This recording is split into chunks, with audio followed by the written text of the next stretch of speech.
went ahead with the wedding, but immediately as soon as the wedding was over, I was like, what have I just done?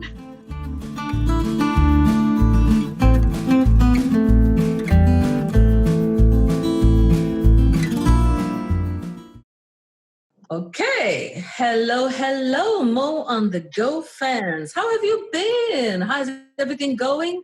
We are still managing over this crazy season. And right now I'm in a chat with my friend Jane, who is based in Australia.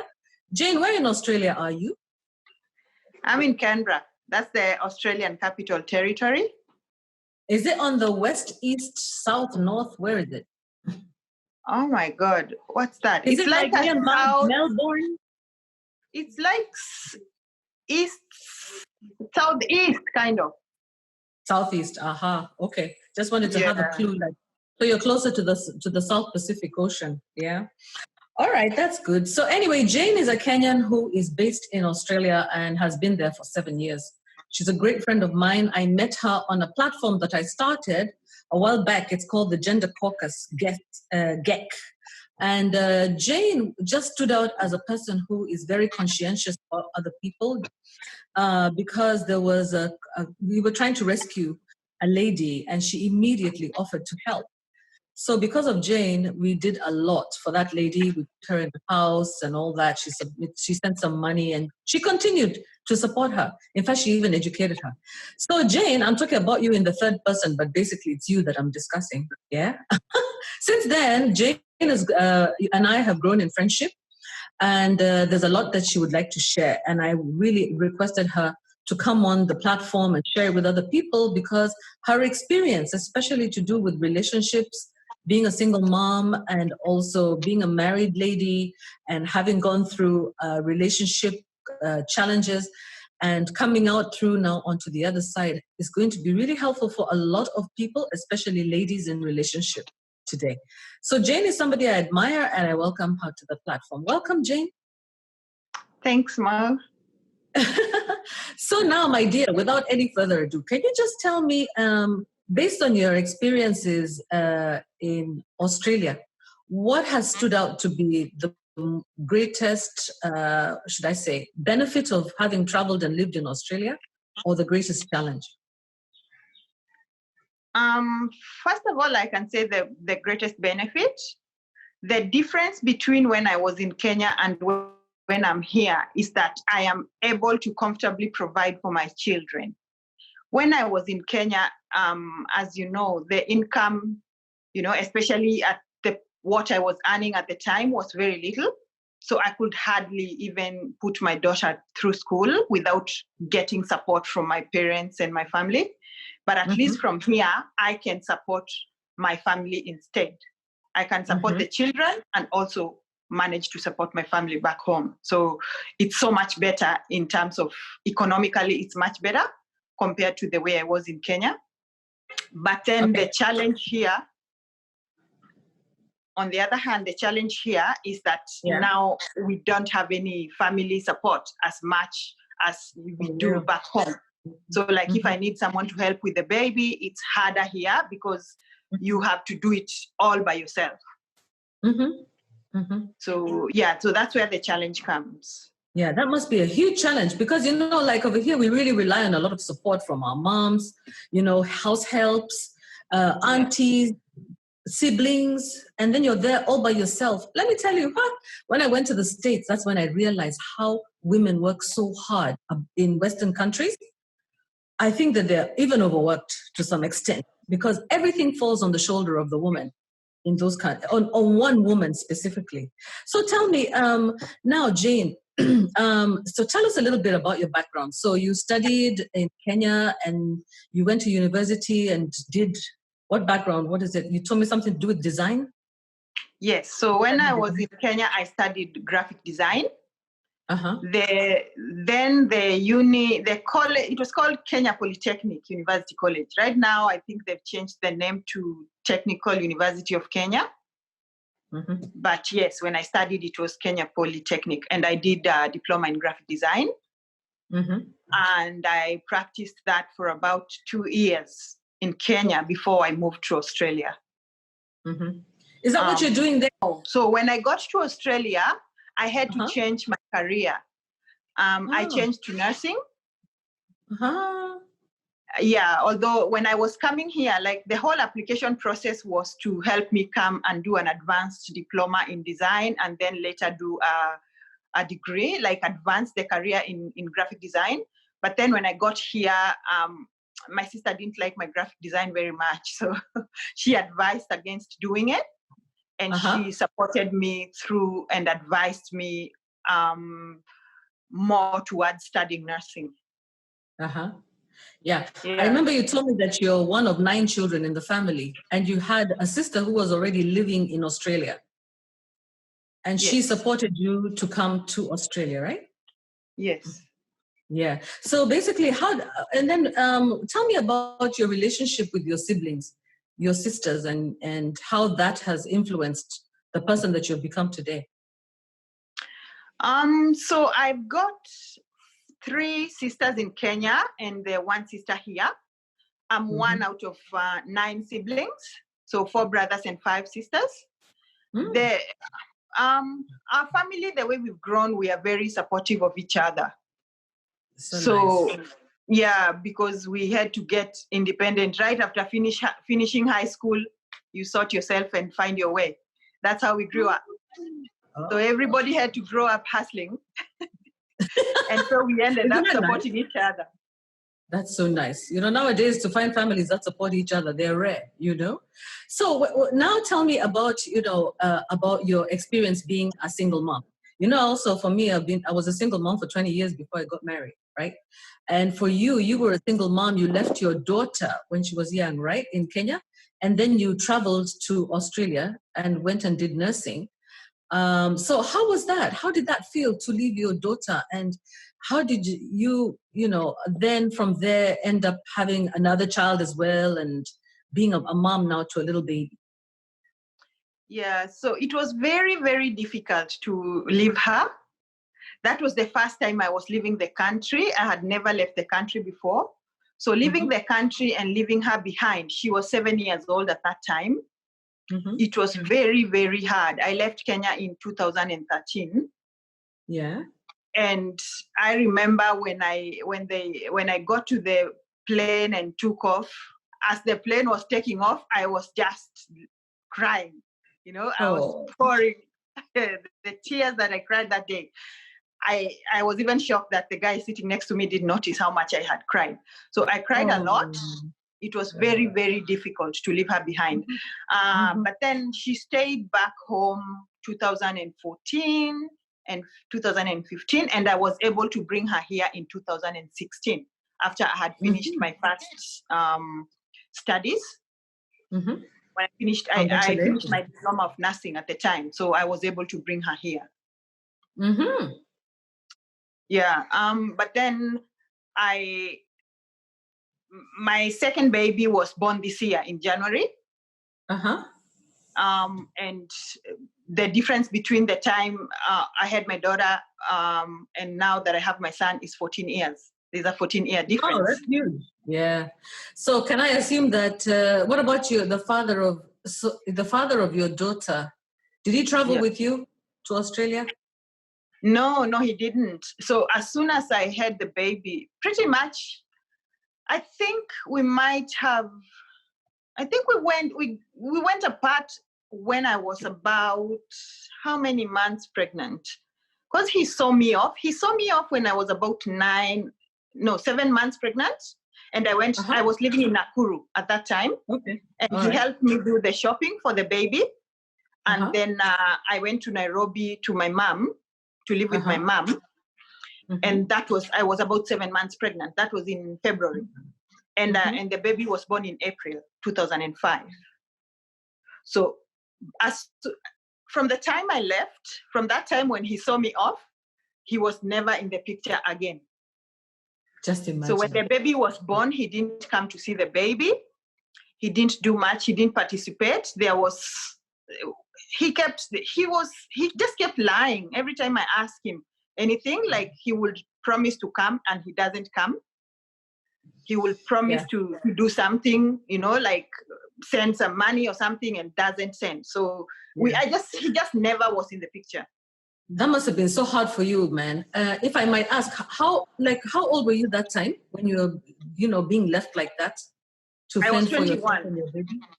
Only 21. Oh my God, you were so young. Oh my God. So what was going through your mind, when you were being left like that, to look after a baby and you're only 21 with your mom? Gee, I was really in denial. Actually, I was trying to talk well of him, to my family. Oh. When my mom said anything negative, I would try and say, no, he's a good guy. He'll come, I was really so much in denial. I couldn't believe that he was going to, to go missing at all. Mm-hmm. And the same thing with my brother as well, because both my mom, my brother, and my sister, my sister who is in Australia now was in Nairobi as well. And she was supportive as well around the same time. So all of them, I used to try and talk well of him to them. Even if I was hurting myself, I was just trying to, to talk well. But they could see through your denial, eh? Oh my God. Yeah, they were seeing it. They could see it. Oh my God. Oh my God. Yeah. So since then, has your daughter, now, what is the challenge of that? Did your daughter ever get to meet the dad eventually or not? Yes, she did. So the way he met her for the first time, actually I was admitted in hospital for about 2 weeks when she was born. I had a very bad birth experience. So I was admitted in hospital, and I even moved hospitals to another hospital when she was about 3 weeks. So that time I really, really, really pushed him to come and see us, at least for the sake of my mother, because my mother has been there from day one when the baby was born, and every day she's been coming to hospital. She had to rent a room next to the hospital because she couldn't afford going home. So I really wanted mom to see that he's making some effort. So I spoke to him, and he managed to come. But visiting hours at that hospital used to finish at 4 o'clock. I think it was 4 to 5, 1 hour, and he came at 6 o'clock. So he was hardly even allowed to come in. So, but anyway, I tried to really talk to them, at least to let him come in and see the baby, because I can't take the baby out. The baby was only 2 days old. So I went outside. I asked them, and they allowed him to come in like 5 minutes only, and he left. Wow. So after he left, I didn't see him again until the baby, I was bedridden. I was on bed rest until after about 2.5, 3 months after birth. And I traveled home to Shanks so that I can take the baby to my dad, because my parents are separated. So my mom lived with me in Nairobi, but dad was back home in Nakuru. Okay. So I decided to travel home to Nakuru to go and take the baby to my dad. And when I went there, one of my friends happened to like let him know that I was at home. I thought that was it. I will never see him again. And I was happy because I felt I have separated myself from him, and he'll never know where I am. But then my friend, gave him directions to my family, to my dad, and he came. So that's the time he saw the baby again for the first time when she was about 3 months. That's when he was able to hold her. Wow. And then after that, he just kind of disappeared. Wow. And so where is he? What happened to him eventually? What happened to that situation? He was able to, again, I was able to establish contact with him when she was about 4 years old. And he used to ask to pick her up and take her for lunch, just spend a bit of time with her. And I would let him come and pick her up. And he would spend time with her, buy her lunch, and bring her home. When she was about 4 years, until when she was about 7. Every now and then he would just call out of the blues and ask to spend time with her, and I would let him do that. Wow. Okay, that's fine. So basically now, what is the situation currently with your baby now? Tell me about now how you ended up moving to, finding yourself going to Australia and then becoming a mom again. So how many years later? When I left Kenya in 2013, and then 2018, I reestablished contact with a guy that I used to study with in Poly. So I studied with him in between 2008 and 2010. So I managed to establish contact with that guy, and one thing led to another, and we started dating. This is the guy who you used to be at Kenya Polytechnic with, or Technical University of Kenya with? Yes. Okay. So you started dating again in 2018. By this time, your daughter is approximately what? How old is she then? 15? 14. 14. Okay, yeah. So how was that? How did you, and all this time before that now, you were not really in other relationships, or did you ever meet other people who you would be interested in? Yes. And what led you to dating this guy? What made you feel like you wanted to date him 14 years later? That was a long time. I know. There's a bit of a story behind that, but the main thing I can say is he was very, very quiet and very gentle. Okay. Initially, he had tried to reach out to me, like that time, between the time we finished college and the time I actually got to date him. He had tried to establish contact and tried to show interest in dating for some time, but then he was not my type. He was not the kind of guy that I wanted, so I never even used to give it a thought. So this time, what is it that you did not like about? What is it? When you say that he really didn't meet your, like, pick your boxes, right? Is that what you said to me one time? Pick your boxes, eh? If he wasn't really the right guy, so then why did you give him a chance? Sorry to have to put you on the spot. Yeah, I think the major thing is he's very opposite of my dad. My dad was very verbally aggressive. Oh, okay.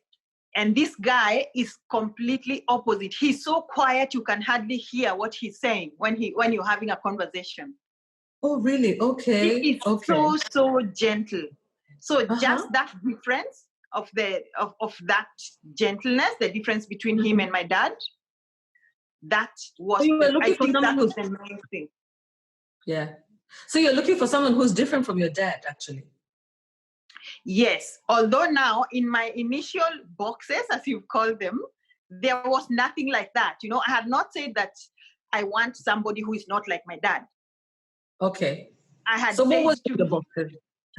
In my boxes, on top of the list was a God-fearing man, a born-again man.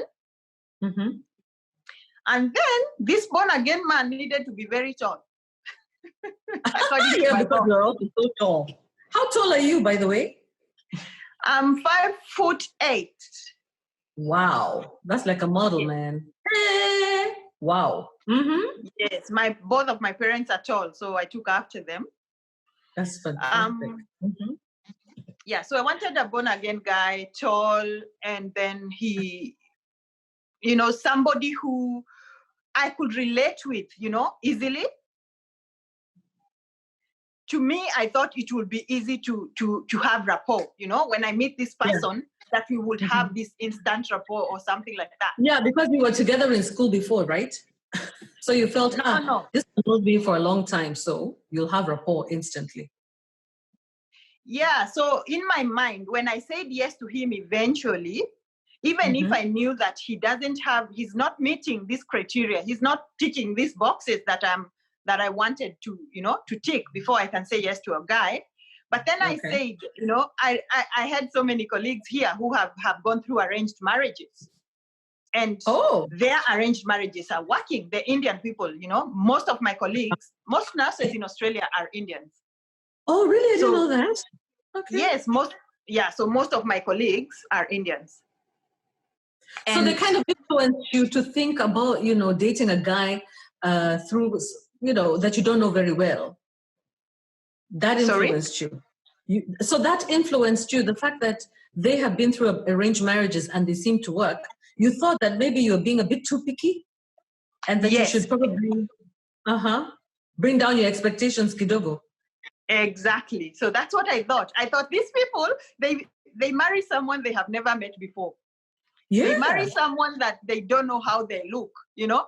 It's the first time they go meeting that guy to go and marry them. They've never met before. Mm-hmm. So I really talked myself into getting into this relationship because I said, I have known this guy since 2010. Even if we haven't had a relationship and we haven't really made any efforts to know each other better, at least I know him from 10 years ago.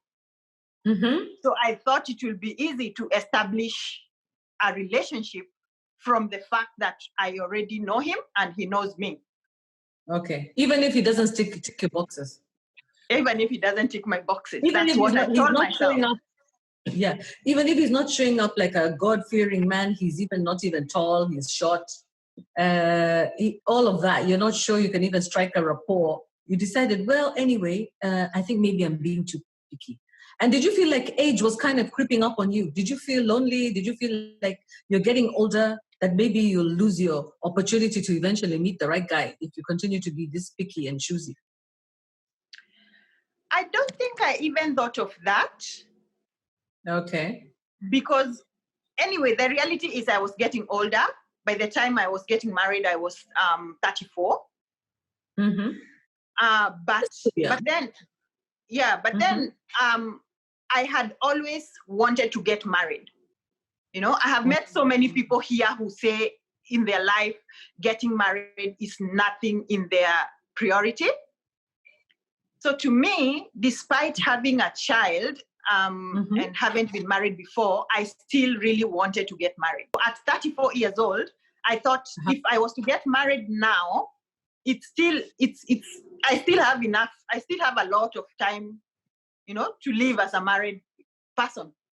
Yeah. You know, so it was not really like the urgency to get married that made me get married. It was just the thought of this guy is here and he has been asking me out for a long time. And I see. Let me just give in and see how we go.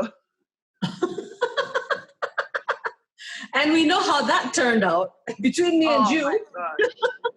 It was horrible. You know, one of the things I didn't mention here is that Jane is also my praying partner. And even if she's so far in Australia, we found out that we have so much in common. And even if she's so much younger than me, she's, you know, really smart, wise, and there's so much to share. So tell us, so so how did you end up meeting this guy? You came back to Kenya then?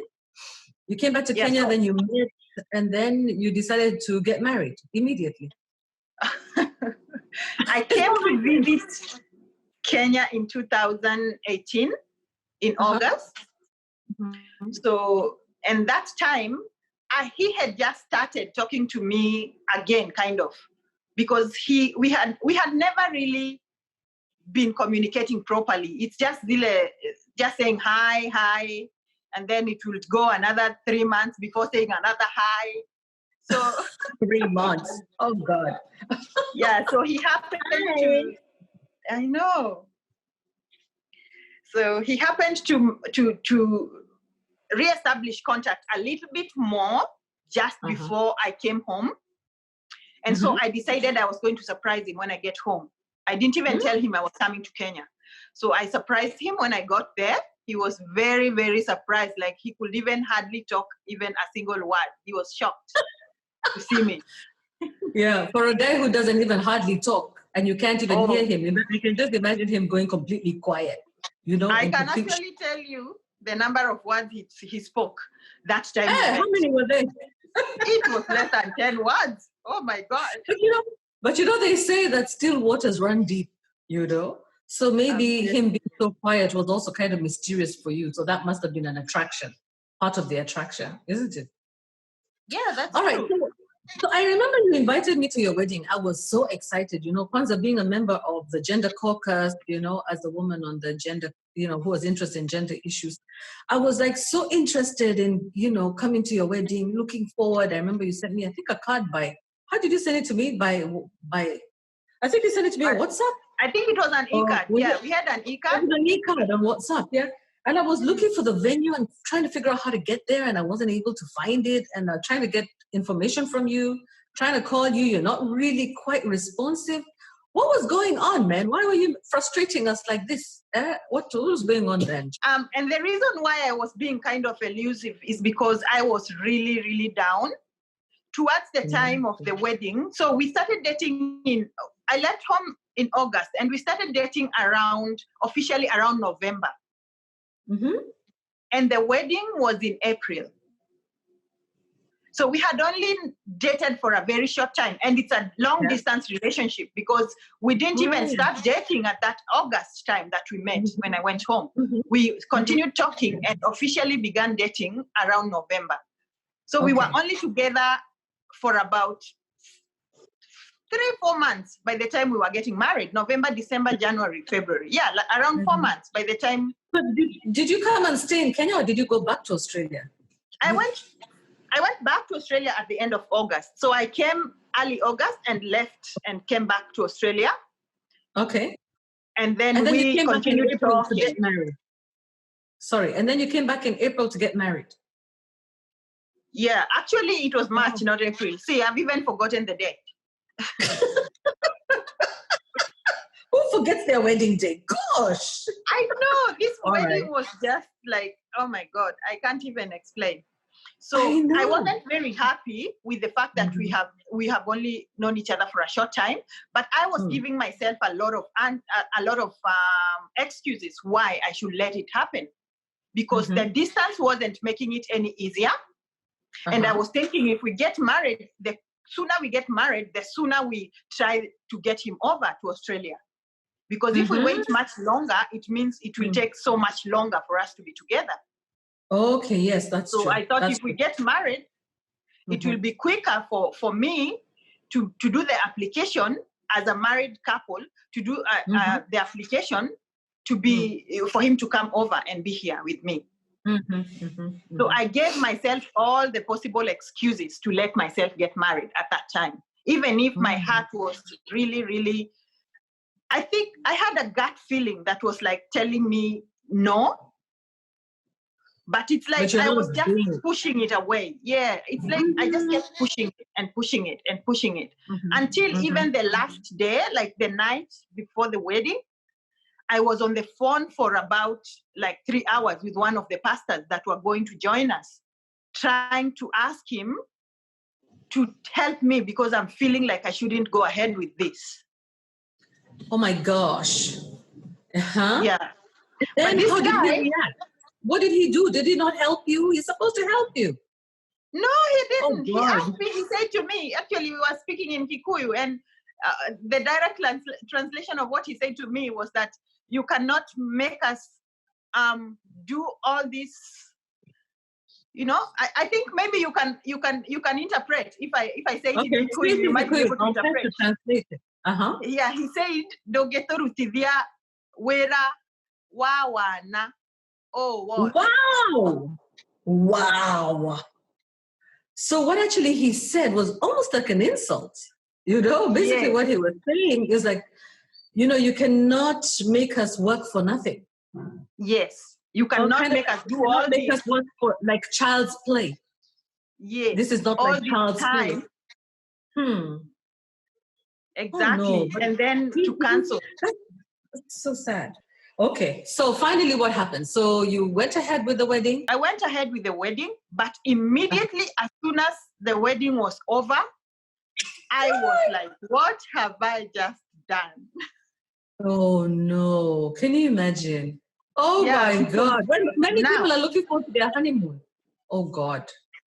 I know. So you got married and then immediately you pulled a miserable face. Oh my God. I was so upset. I remember the next day after the wedding, I was crying and the guy was like asking me, oh, what's wrong? Are you already regretting even before we have lived a day together? Oh, poor guy. Oh, poor guy. Oh, because for him, on the other hand, he was really happy because this was an achievement. Really this happy. What he wanted. Oh, that is so sad. But you went ahead anyway, and you went for a honeymoon or something? Yeah, we ended up going living on the Tuesday. So for some reason, he had no idea that he wanted to have a honeymoon. So after the wedding, he had not planned any honeymoon. Oh yeah. or even that time was off another work. red flag.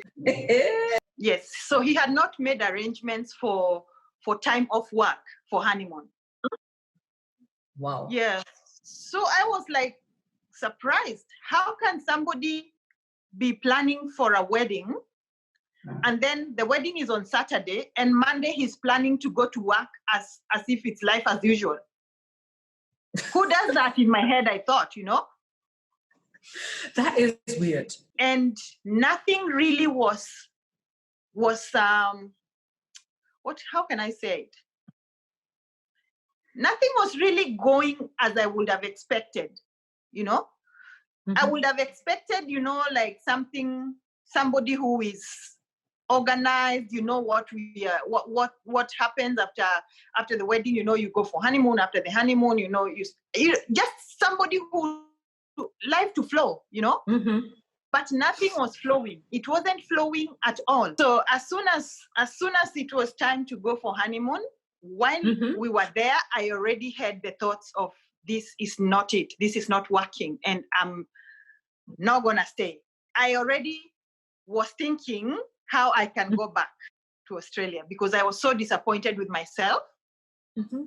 And I just wanted to be as far as possible away from home, because the traveling home is what has caused me to do this mess. It was so messy. My head was just, I was feeling like I'm going crazy. I was so upset with myself, because this is my decision. It's my choice. And I could have avoided it, but I just wanted to get out of there as soon as possible. But I had to stay home for the entire month, because my daughter had just gone back to boarding school. And I wanted her, and she had only a week to closing school. So I wanted to spend a bit more time with her before I go back. So I left her, I stayed home for about a month. And when I got here, the first thing, I got back to Australia, the first thing I wanted to do was to seek annulment of this marriage. Why annulment? Why annulment specifically? Because annulment, first of all, is quicker.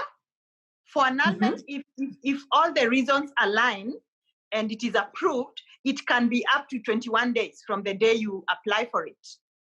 Wow. It can be just as little as 21 days. But for divorce, you have a minimum, to wait a minimum of 1 year in Australia. What are the conditions for annulment? What are the conditions?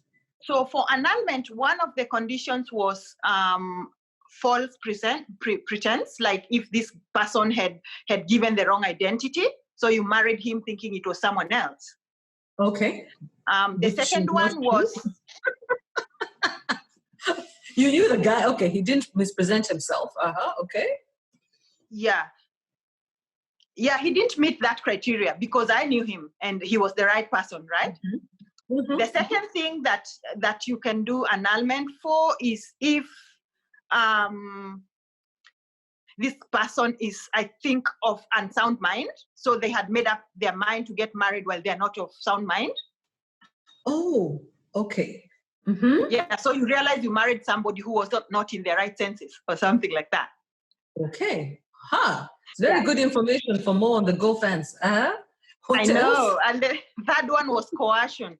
Having been coerced into getting married. Like the way little girls, sometimes some people force their kids to get married when they're 12 or 13, or somebody forced the marriage. Yeah, so I was feeling like I was somewhere close to coercion, because I had tried to speak to the pastor to try and stop it before we had done it. But then he was not supportive. So I wanted to ask the lawyers when I get here whether that can constitute coercion. But anyway, before I got to get appointments with lawyers and speak to them, I realized I was pregnant. And being pregnant, unless it's rape, it will not count anywhere towards annulment. Oh, and why was it important for you to do annulment instead of divorce straight away? Why was it that you were wanting to go that route? Okay, as a Christian, I know it's wrong to go through divorce. Okay. And with that foreknowledge about, and also carrying the label of divorce, for the rest of your life, you're carrying this label, you divorce. So and if you get if you do annulment, it's as if you were never married in the first place. Oh, I see. Okay. Yeah. Yeah, so that marriage is not recognized at all. But divorce, it means the marriage was recognized as a proper marriage, but now you are getting out of it, which is what mine was. So when I realized I can't do annulment, I didn't change my mind that now I will stay because I can't get annulment. I made up my mind that I'm going to go for divorce. It's unfortunate I'm going to have to go through a whole year of waiting, but I will do it. It's unfortunate again that now I am going through a waiting period while I am pregnant. And I know that I am going to raise a child on my own. Yeah. I guess being pregnant already, just disqualifies you from that annulment issue. Yeah. Exactly, and then you told me that you went through counseling as well. Yes. So I had to go through counseling because I was really, really stressed. The moment I realized I was pregnant and this is a marriage that I don't want, I was so stressed because now I'm being faced with raising a second child on my own, raising 2 children on my own. And I just don't know how to do it. This was not in my plan. And it just felt like everything has just fallen apart. And I really needed to talk to someone and someone who will understand. Because if I tried to speak to anyone else, other than a professional counselor, they were thinking it's because I'm pregnant. That's why my emotions are so high. Oh, I see. Yeah.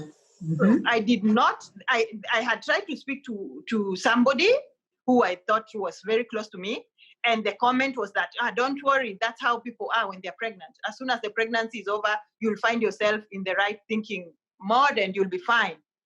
But then, so I didn't, and I tried again to speak to a second person that I trusted, and they said the same thing. So I said, I'm not going to talk to anyone else. I'm going to speak to a counselor. And after that, I'm going to zip up until it's time for that divorce to come. So I spoke to the counselor, and the counselor was really nice. She was a really nice lady and very, very supportive. Okay, that's great. They're in Australia, of course, right? Yes, in Australia. I wonder whether those counselors are available here in Kenya or in Africa, because, that stigma, like you're talking about, of being a divorced person or wanting to go through divorce is really heavy on women, because a lot of the time I really blame also culture, because it's so difficult. Like, for example, typical example is the way your pastor handled the whole thing. Like, why would you want to take us through this process? It's not about him. He's not the one getting married. This is a long-term decision. Why does he have to feel so offended by the fact that you want to cancel the wedding? And he's not the man who's going to be married. So that's quite unfortunate. I'm really sorry about that, my dear. So, but anyway, what about him? What about, your ex now husband? How did he take it? I can imagine if he was really in love with you and considering this to be an achievement in his life, he must have been really affected. Yes, he was very. Oh, poor guy. I'm feeling for him. Yeah, he was very, very affected. Actually, I also feel for him because I know he's a nice guy. There's nothing really bad about him. It's just that we were not compatible. We were completely incompatible. But I'm sure if you get somebody who is compatible with him, he can make a very good guy to that person. But to me, everything was falling apart. Everything was incompatible. But so I know for him, it's very difficult. Being a quiet person, he can't really talk much. He can't share much. And I was actually encouraging him to go for counseling as well. Because I knew if this is affecting me this much and it's me that's making the choice, it's even harder for him. So I tried to encourage him to go for counseling, but now that's another whole story. Where are you now with your relationship? Are you now divorced? Have you now finished your 1 year? Yes. So the 1 year ended in March this year. Okay. And so 1 year and 1 month, because from the day I got married in Kenya, I stayed another like 3 or so weeks. So I made sure that I'm telling the truth, that it's 1 year that I've been separated from him. So 1 year and 1 month, I filed for the divorce. All right. How has this affected your daughter, for example? For my daughter, it didn't affect her at all because she never, ever had any rapport with him at all. Yeah, how about your baby now? How does it make you feel every time that you look at your baby and you remember your ex? You remember his father? He actually looks exactly like him. They look so He much sure alike. does. He's so beautiful. He's a beautiful baby boy. Gorgeous boy, that one. I'm glad I have the baby. Yeah. And I'm so glad that I'm in Australia because they have a very big postnatal support for mothers. Wonderful. So what I did is I tried my best to join as many of those support groups as possible so that I can keep myself sane because I was feeling like it will drive me insane. Yeah, exactly. Especially without any support compared to your daughter, you had so much support from the family at home. Now you're all alone there, yeah? Now, what about co-parenting? Have you sorted out some sort of co-parenting thing with your ex? Are you in talking terms? Yes, we are in talking terms. I do send him the baby's photos like every week or whenever he asks for it. He does ask every now and then. Mm-hmm. So I do send the photos. Co-parenting, I don't mind it. It's just that it's difficult that we are oceans apart. But as soon as I manage to get home, he's free to access his baby. And if he can get himself here as well, I will not deny him time with the baby. That's wonderful. Yeah, I'm sure you'll work something out. Anyway, so now what are the last, on concluding this story of yours, how do you feel now? Now that you are finally divorced, you're no longer in the marriage. How do you feel? Do you feel like you made the right decision looking back a whole year?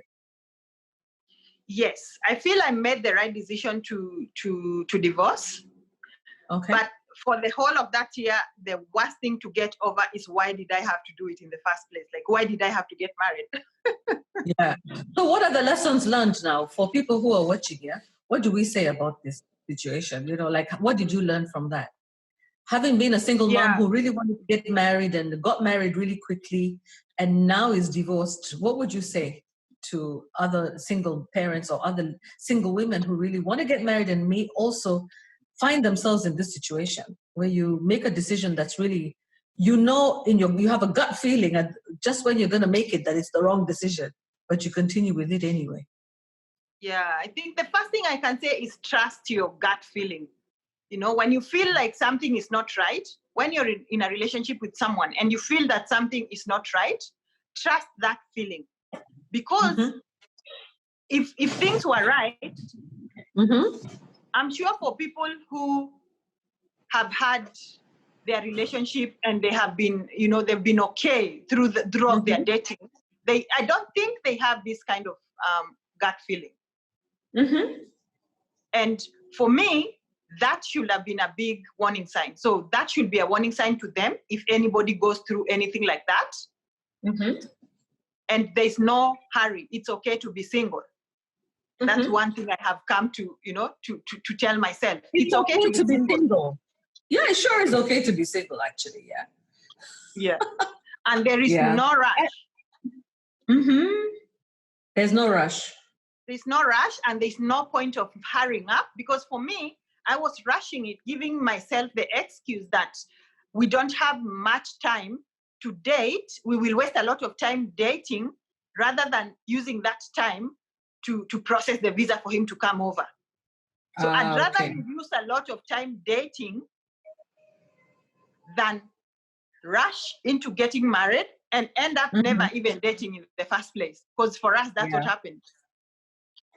So basically you're saying that there's enough time and one should spend time getting to know the person that you're going to live the rest of your life with.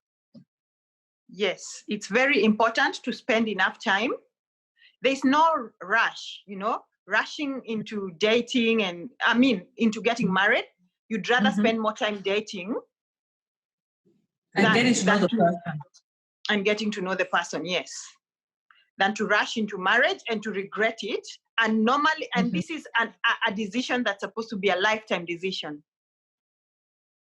So you don't, because I think I went through the difficult time for the sake of people who may have in future done a similar mistake like I did, so that you don't do that mistake and go through what I went through. Yeah. Just watch my story and just know it's not good, it's not easy, it's not fun. Mm-hmm. And I don't want you to go through it. Take your time. What I've learned from this is that we should understand that divorce is something that can happen. And it's not necessarily the fault of anybody. It could be just that decisions can be the wrong ones, you know. But the most important thing is that those people who we select to be our counselors must be, you know, less selfish and think about you more than themselves. So, for example, one thing I've learned is that you're not necessarily in a better position talking to a religious leader, okay, who is supposed to be joining you together. I think one can also talk to a friend, you know, and also don't be afraid to tell one of your friends that you're not doing well, or you're not happy about the decision that you're in, or that you're not even happy about the marriage that you're currently in. You know, there's so many people who are in marriages right now who are miserable, and they're just going to sit there for the ring. There's a friend of mine who told me once that whenever I would ask her, hey, so how is it going? How is married life? When I was single, I used to really want to be married. And she would tell me, it's just a ring. There's nothing with it. Marriage is just a ring. And I'd be like, what? Are you kidding? You know, so I used to be so afraid of getting married because she looked on the outside to be so happy. But really, on the inside, for her, it's just about wearing a ring. She even used to tell me marriage is just about the title of being Mrs. Being called Mrs. So-and-so, Mrs. So-and-so. So I was like, oh my God, that is so sad. It's really sad because, you know, that's not the way it's supposed to be. Thank you, Jane, my dear, for sharing. And I can see why you're a graphic designer. Look at that beautiful background that you have there. I love the picture behind you and the clothes you're wearing, the bright colors, very pretty. And your earrings. Let me see those two earrings. Thank you. They're from Kenya. So beautiful. They're Kenyan earrings, yeah? Very beautiful beaded earrings. Yeah, they're so gorgeous. Thank you. Thank you so much. So maybe you can, and this has been a very beautiful interview.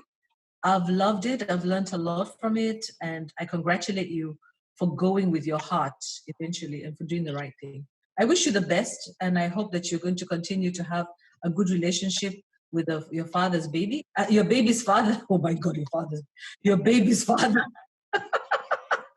Yeah, I hope you're going to continue to have a good, you know, relationship with him. I know you guys are mature for the sake of the baby and even for yourselves. Yeah. Yes. Okay. Wish you the best. I know you're a mom. You need to go back to baby, and talk to you soon. So more on the Go fans. That was Jane in Australia. So goodbye, Jane. Bye-bye. Thanks for having me. More than welcome. It's a pleasure. God bless you. Bye-bye. Bye. Bye.